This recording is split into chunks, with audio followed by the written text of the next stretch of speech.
انت ممكن تكون بتتكلم انجليش بطلاقة، لكن في 5 اخطاء صغيرة جدا كفيلة انها تخلي اللي قدامك يعرف فورا انك مش ناتف. ايه هما؟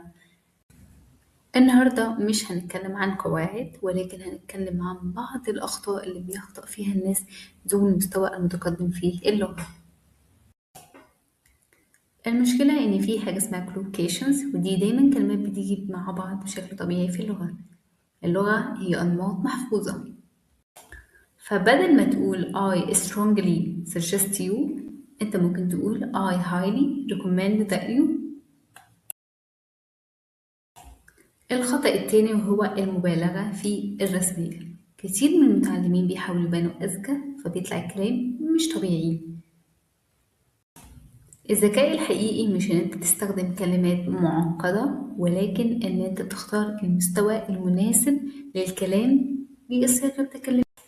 الخطأ الثالث واللي كتير بيقعوا فيه هو الترجمة الثقافية مش اللغوية. اللغة مش ترجمة، اللغة طريقة تفكير مختلفة. الخطأ الرابع إن أنا بستخدم أزمنة معقدة، يعني ناس كتير بتستخدم المضارع التام طول الوقت عشان يبانوا إن هما متقدمين.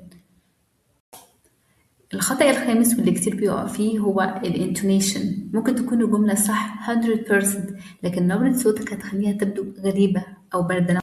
المتحدث المتقدم مش بيفكر الكلمة دي معناها ايه، ولكن بيفكر هو عايز يعبر عنها ازاي. فاللغة القوية هي اقتصاد في الكلمات.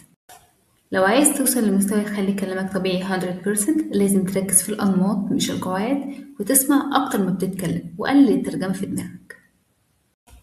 وبكده يكون فيديو النهاردة خلص، وياريت تكتبولي في الكومنت ايه أكتر نقطة حسيتوا إن هي غيرت نظرتكم للغة. واستنوني في الفيديو الجاي إن شاء الله. باي.